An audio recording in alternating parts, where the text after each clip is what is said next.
Random thoughts. A couple of days ago, I was sitting on my bed scrolling through Instagram when something told me to look to my right. There, sitting folded in the corner, was one of the softest blankets I'd ever touched. The underbelly was a coarse wool fabric, perfect for cuddling in the not so winter seasons of Florida. Why had my attention been brought to this item? I surely wasn't cold, so there was no need for me to use it. Suddenly, my focus was pulled to my left. I looked at the cluster of jewelry sitting atop the glass remote stand, and again, I began to wonder what it was I was searching for. There it was, one of my favorite necklaces, a silver piece that held the Aurora Borealis, or more commonly known as the Northern Lights. It was truly a beautiful item and an even more thoughtful gift. Oh, that is cute. Again, something called for me to look elsewhere. What was it now? I scanned the bookshelf, trying to understand what was there amidst the accumulation of books, figurines, and letters. Where are you? I thought to myself. Okay, I said aloud, my own voice startling me. I see the pattern, I get it. But what does this have to do with anything? I asked myself. What significance can these items have at this moment?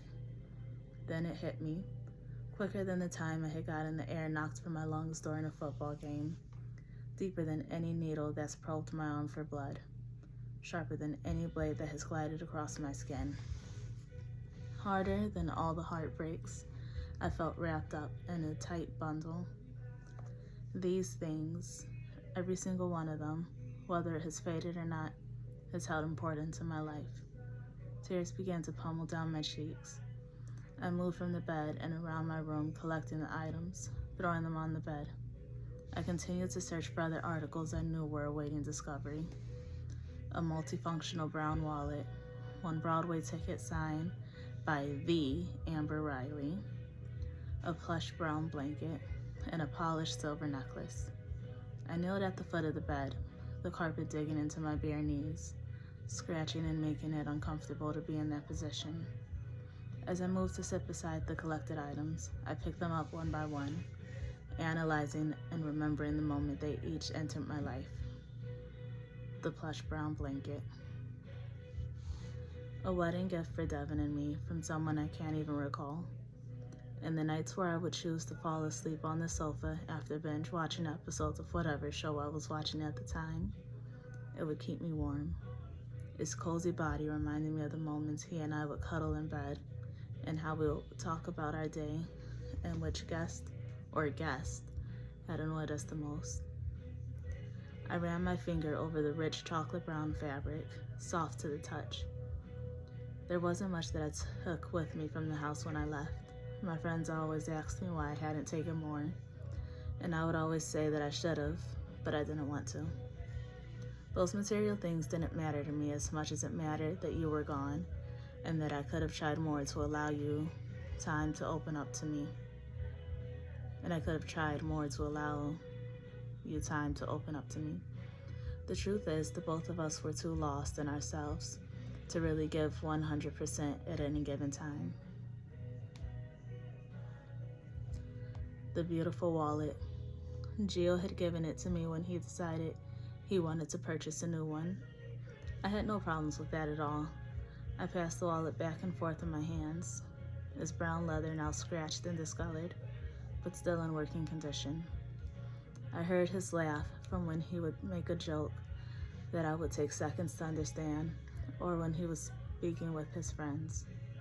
I wondered to myself if I had done enough for him, if I had tried enough to be there, give the love or understanding or time that he so surely deserved. Of course, I knew the answer to that question because if I had to ask myself, then I knew the answer to that question was no. And the tears really started to fall. I never claimed to be perfect, but I did the wrong thing. I acted wrong. I responded wrong. I tried too soon when I knew I wasn't ready, and I hurt this beautiful soul. The Broadway ticket.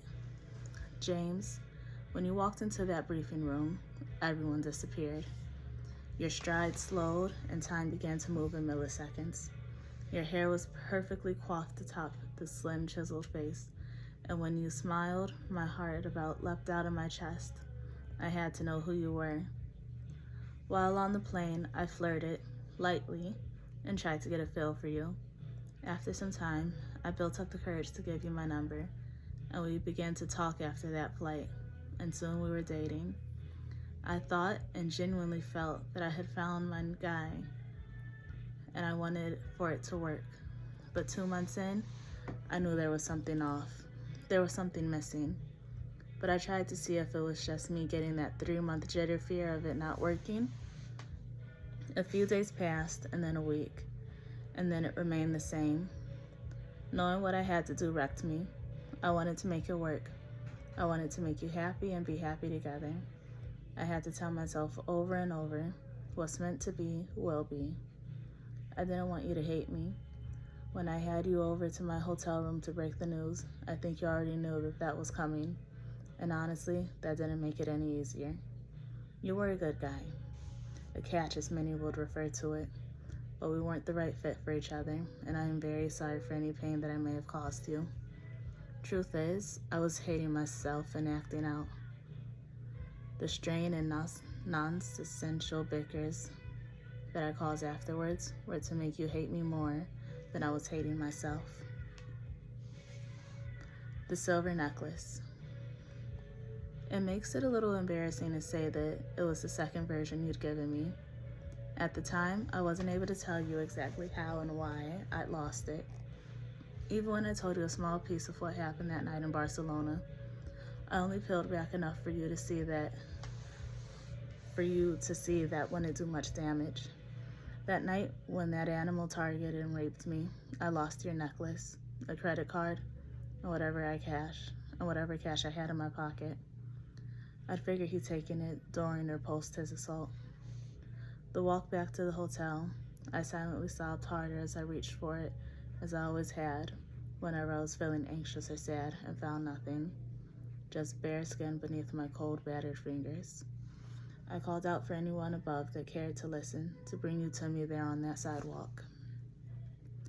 I wanted you there to hold me, while at the same time wanting to be near no one, to refrain from all touch, any contact of any sort. I knew that things would never be the same, but I tried, and you did too, despite you being completely unaware of what was actually going on. I wanted nothing more than to sit you down and tell you everything, but I couldn't. I realized that memories serve as a means to remind us of what once was. No matter the pain or joy, memories will always be there. Our efforts to erase them may work for some time, but they always find a way to remind you of where you were. It gives you no descriptive roadmap of what to do with this stored information, but you only have 2 options: propel or withdraw, rebuild or destroy, try or give up. I choose to try. I choose to live. I choose to be here. I want to be present. I want to be. On the bed I sit, articles from my past sitting beside me with voices only I could hear. They spoke to me and whispered all of the times I laughed and smiled and enjoyed the small things. They were beautiful moments. These were my moments, and selfishly, I once again choose to regain control of them.